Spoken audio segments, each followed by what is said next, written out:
कसको फोन हो घरिघरि आइरहेको छ उठान त फोन कसको ए होइन दाजु साथीले यतिकै फोन गरेर हुन्छ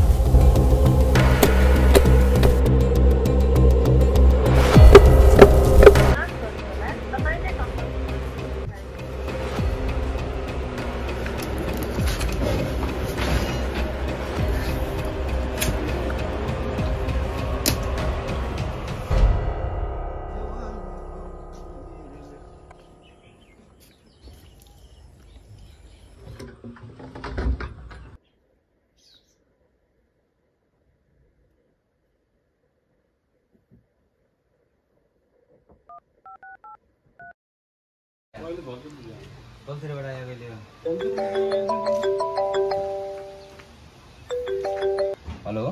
कहाँ हो क्या तिमी बिजी होइन त्यस्तो बिजी छैन म घरमै दाजुसँग काम गर्न लाग्थेँ सुन न कस्तो माया लाग्छ आज भेटौँ न है आज त दाजु घरमै हुनुहुन्छ आज आउन सक्दिनँ म अरे यार म भोलि कामको लागि बाहिर जाँदैछु अनि हाम्रो त भेटै हुँदैन त पछि जसरी हुन्छ आज भेट्नु चाहिँ बहुत माया लाग्छ भागेर हुन्छ कि लुकेर हुन्छ जसरी पनि आउनु है प्लिज के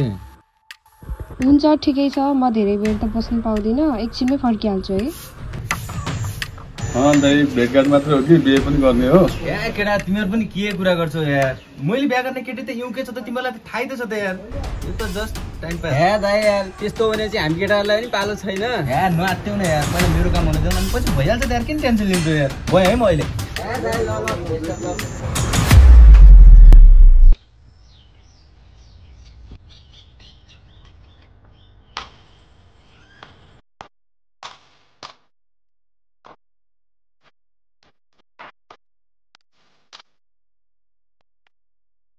ओए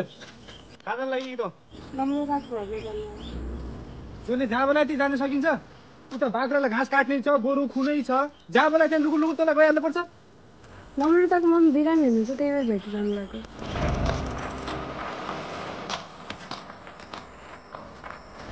ए नम्रताको मम्मी त अहिले भर्खरै घाँस काट्नु गएको देखेँ मैले कसरी बिरामी भयो नि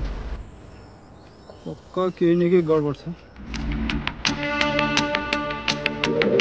हेलो माइला तँ कहाँ चाहिँ एकछिन यहाँ घर आएर एक ठाउँ जानुपर्ने काम छ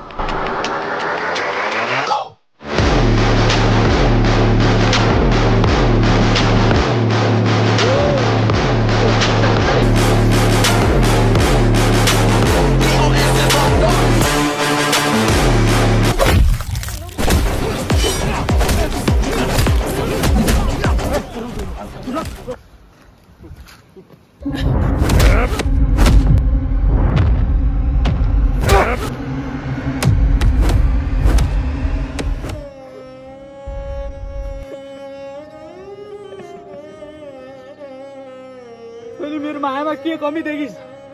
तँलाई बाको माया दिन कि आमाको माया दिन कि तँलाई मेरो इज्जतको अलिकति पनि माया लागेन ख्याल लागेन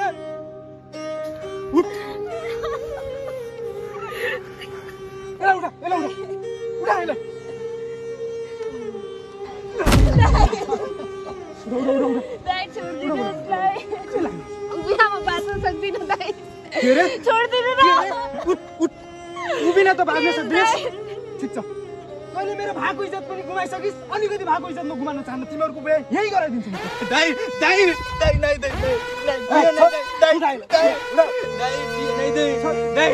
दाइ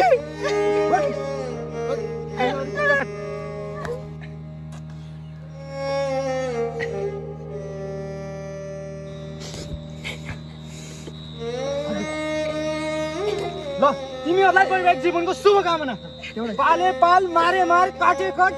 तँ चाहिँ मेरो लागि मरिसकिस् घर भर्खर नआइस् जमिन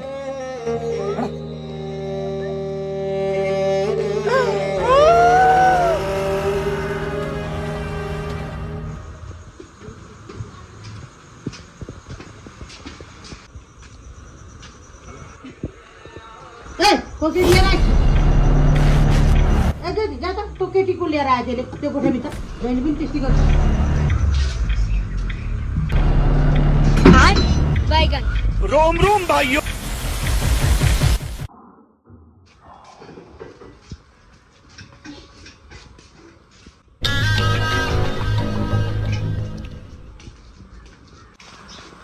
बाटो भयो कि छोडिदेऊ के काम गर्नु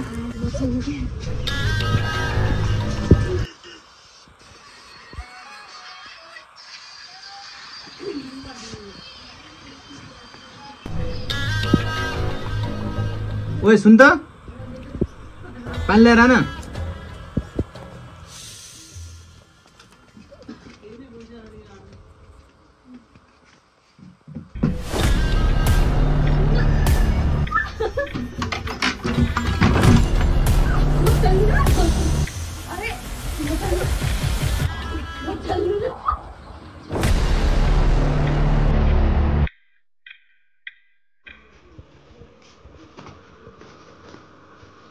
चिया बनाउनु त आमा एउटा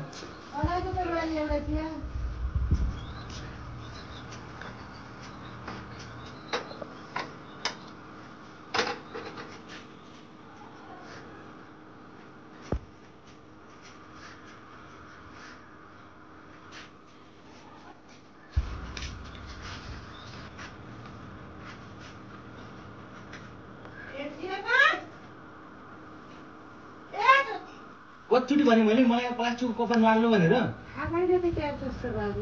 पाउनु परेन त अनि त्यति थाहा पाउनु त काम थियो मेरो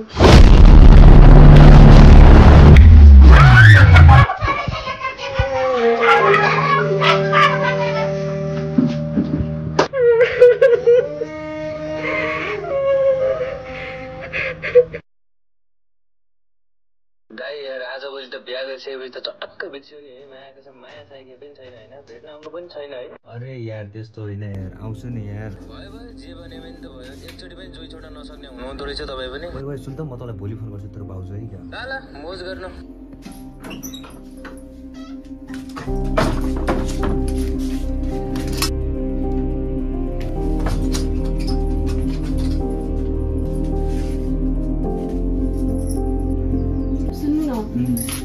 हाम्रो बिहे भएको पनि 1 महिना भइसक्यो हजुरले हाम्रो भविष्यको लागि केही सोच्नु भएको छैन त्यसको लागि सोच्नु त यार छोड्देऊ अहिले त्यो कुराहरू आफूलाई कस्तो टेन्सन भइसक्यो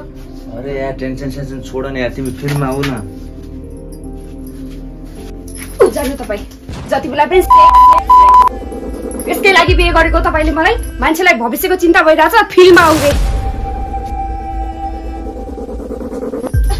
एकचोटि भनेको लाग्दैन तँलाई त मान्छे जस्तो जनावर के भनिस् रे तैँले के भनिस् रे मान्छे जनावर अरे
रातभरि नानी कराइरहेको थियौँ तेरो झगडा भइरहेको छ अहिले होइन जस्तो केही पनि होइन हेर बाबु त्यस्तो नगर्नु हेर सबै कुरा छोडछाड गरेर नानीले पनि तँसँग आएकी छन् तेरो पनि जिम्मेवारी बढ्यो अब त्यसरी अल्लाहले पाराको जस्तो मैले बिहा गरेको रहेछ नै त्यसलाई त त्यसको दाइले जबरजस्ती मसँग भिडाइदिएको उसैसँग जिन्दगी बिताउनु पर्छ भन्ने जस्तो केही छ र म सक्न पनि सक्दैन त्यो त एउटा हाम्रो सानो एक्सिडेन्ट हो यतिका बिहा भन्ने कुराहरू त जिन्दगीमा भइरहन्छन् त्यसलाई पछाडि त्यसैको पछि समातेर त्यसैको लागि जिन्दगी बर्बाद गर्ने भन्ने त्यस्तो मेरो कुनै पनि सोच छैन हामी सँगै हुँदा पनि हुँदैन मलाई सायद हेर बाबु त्यस्तो अबुझको जस्तो कुरा गर्नु साउजी तपाईँ चुप लाग्नुहोस् तपाईँ यस्तो कुरा बुझ्नु पनि बुझ्नुहुन्न तपाईँ चुपचाप लगाएर आफ्नो काम गर्नुहोस् जानुहोस् ढुङ्गा चाट्ने काम मात्र हुन्छ चियाको पैसा त दिजा छैन खातामा लेखिराख्नु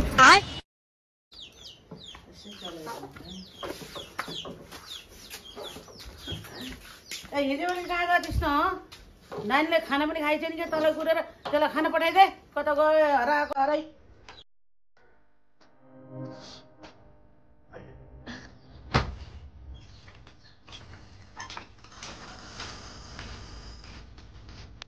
खाना खान्छ नि तपाईँ गएर खाना खा खानामा मलाई खानु मन छैन हजुरले यस्तो व्यवहार किन देखाइराख्नु भएको छ मबाट त्यस्तो के गल्ती भएर गल्ती मैले तँलाई आफूसँग राख्नुको सिर्फ और सिर्फ एउटै उद्देश्य हो त्यो हो यदि त्यही पनि तँबाट हुन सक्दैन भने तँ हुनु र नहुनुमा के औचित्य छ म प्रति हजुरको सोच यस्तै घटिया छ भन्ने मलाई थाहा भएको भए म आउने पनि थिएन म एक दरिन्दा हुँ मैले सम्भवकै लागि दानवको रूप लिएर जन्मिएको छु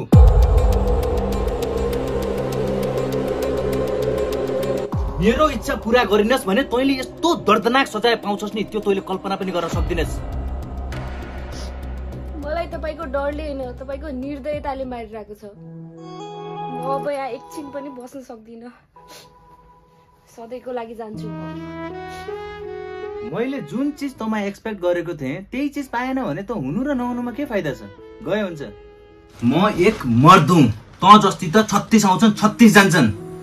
खुट्टा भए जुत्ता जति पनि पाइन्छन् तेरो त्यही खुट्टा काट्न आएको म भित्र किन छ ओए पोयो मेरो दाइ हो तेरो दाइ हो तेरो दाइ हो कि तेरो पुइ हो यो छी थु पापी दस्ता पापी बाँच्नु भन्दा त मरेकै बेस हुन्थ्यो अब मेरो जिन्दगीमा तेरो डर होइन मेरो साहसको शासन चल्नेछ तैँले मलाई डराएर राख्छु भनेको सोचेको थिइस् होला तर म बस्दिन मलाई मान्छे होइन कस्तो सोच्ने तेरो सोच आज यही सकिन्छ गुड बाई